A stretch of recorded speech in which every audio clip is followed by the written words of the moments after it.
वज़ीर आज़म इमरान खान की अडियाला जेल में वकला के हमरा सहाफियों से गुफ्तगू। अगर कल तक हुकूमत ने हमारे मुतालबात पर संजीदगी नहीं दिखाई तो हमारी सिविल नाफरमानी की तहरीक का पहला मरहला यानी तरसीलात ज़र का बायकाट शुरू हो जाएगा, जिसकी इस नाअहल हुकूमत को भारी कीमत चुकानी पड़ेगी। इन्हें अंदाजा नहीं कि सिविल नाफरमानी की तहरीक इस जाली हुकूमत के लिए कितनी मुहलिक साबित होगी। अगर हुकूमत हमारे मुतालबात पर संजीदा है तो फौरी तौर पर मुज़ाकरात का आगाज करे। इस्लामाबाद कत्लेआम को 1 माह हो गया है और कोई मुहज़्ज़ब माशरा होता तो कातिल अपने अंजाम को पहुंच चुके होते, जबकि यहां एक जुडिशल कमीशन तक नहीं बन सका। हमारे कई लोग गुमशुदा हैं। जब तक हमारे लापता लोगों की तस्वीर के साथ तफसीलात नहीं शेयर की जाती कि वो कहां हैं, तब तक हुकूमत की किसी बात पर यकीन नहीं करेंगे। मिलिट्री कोर्ट्स के जरिए सियासी वर्करों को सजाएं देने से बेहतर है कि मुल्क में लगे मार्शल लॉ का बाकायदा ऐलान कर दिया जाए। 9 मई के जिम्मेदार वो हैं जिन्होंने सीसीटीवी फुटेजेस चोरी की, जिन्होंने लोगों पर गोलियां चलाई। वही जज, जूरी और जल्लाद बने सजाएं भी सुना रहे हैं। ये जमहूरियत नहीं, जंगल का कानून है।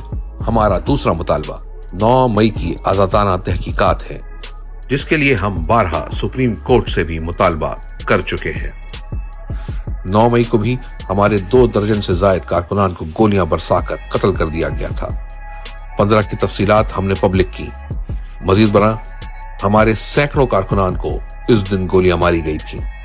किसी एक फौजी या पुलिस वाले की जान नहीं गई तो दहशतगर्दी कैसे हुई? क्या निहत्ती अवाम का पुरअमन एहतजाज दहशतगर्दी के जिम्मे में आता है या इन पर सीधी गोलियां बरसाना? मुझे मालूम है अल कादिर ट्रस्ट यूनिवर्सिटी के केस का फैसला क्या आना है।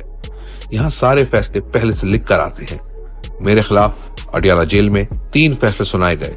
तीनों फैसले आला अदालतों में खत्म हो गए क्योंकि सारे केसेस झूठे और बेबुनियाद थे।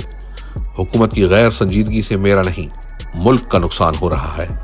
लोगों के घरों में मातम हो रहा है। हमारे लोगों की अगर कोई मजबूरी हो तो बंद कमरे में मुज़ाकरात करें। 26 नवंबर कत्लेआम के कातिलों और सहूलतकारों के साथ तस्वीर नहीं बनानी चाहिए।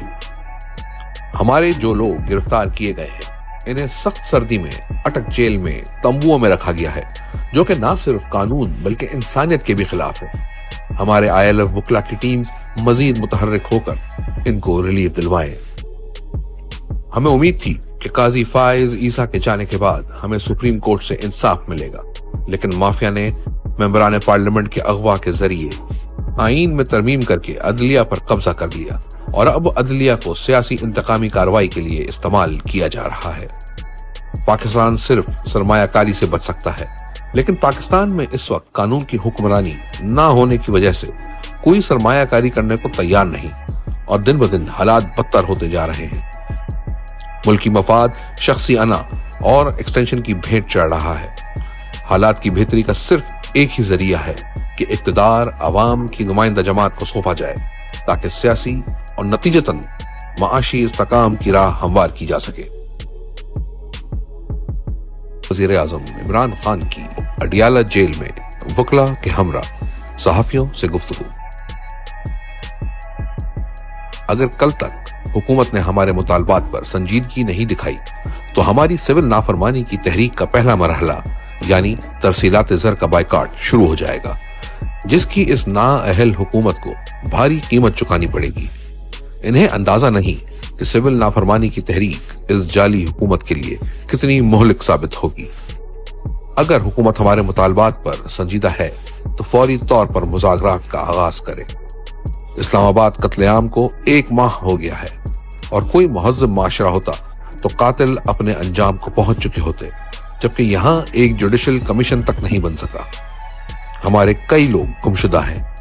जब तक हमारे लापता लोगों की तस्वीर के साथ तफसीलात नहीं शेयर की जाती कि वो कहां हैं, तब तक हुकूमत की किसी बात पर यकीन नहीं करेंगे। मिलिट्री कोर्ट्स के जरिए सियासी वर्करों को सजाएं देने से बेहतर है कि मुल्क में लगे मार्शल लॉ का बाकायदा ऐलान कर दिया जाए। 9 मई के जिम्मेदार वो हैं जिन्होंने सीसीटीवी फुटेजेस चोरी की, जिन्होंने लोगों पर गोलियां चलाई। वही जज, जूरी और जल्लाद बने सजाएं भी सुना रहे हैं। ये जमहूरियत नहीं, जंगल का कानून है। हमारा दूसरा मुतालबा 9 मई की आजादाना तहकीकात है, जिसके लिए हम बारहा सुप्रीम कोर्ट से भी मुतालबा कर चुके हैं।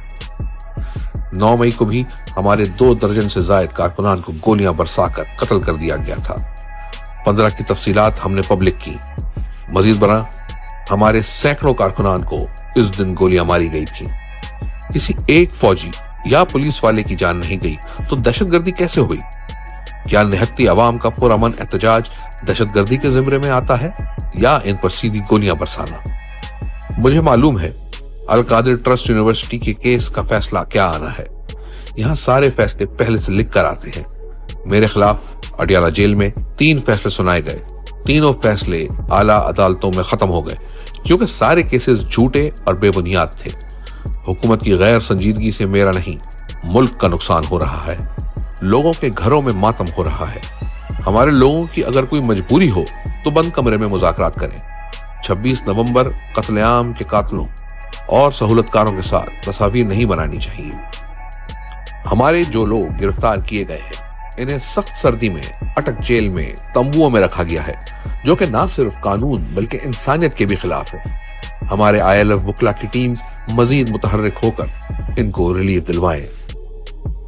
हमें उम्मीद थी कि काजी फाइज ईसा के जाने के बाद हमें सुप्रीम कोर्ट से इंसाफ मिलेगा, लेकिन माफिया ने मेंबरान पार्लियामेंट के अगवा के जरिए आईन में तरमीम करके अदलिया पर कब्जा कर लिया और अब अदलिया को सियासी इंतकामी कार्रवाई के लिए इस्तेमाल किया जा रहा है।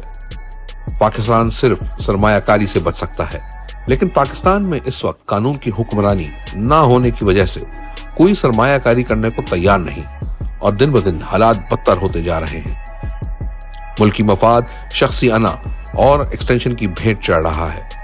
हालात की बेहतरी का सिर्फ एक ही जरिया है कि इक्तदार अवाम की नुमाइंदा जमात को सौंपा जाए ताकि सियासी और नतीजतन माशी इस्तेकाम की राह हमवार की जा सके।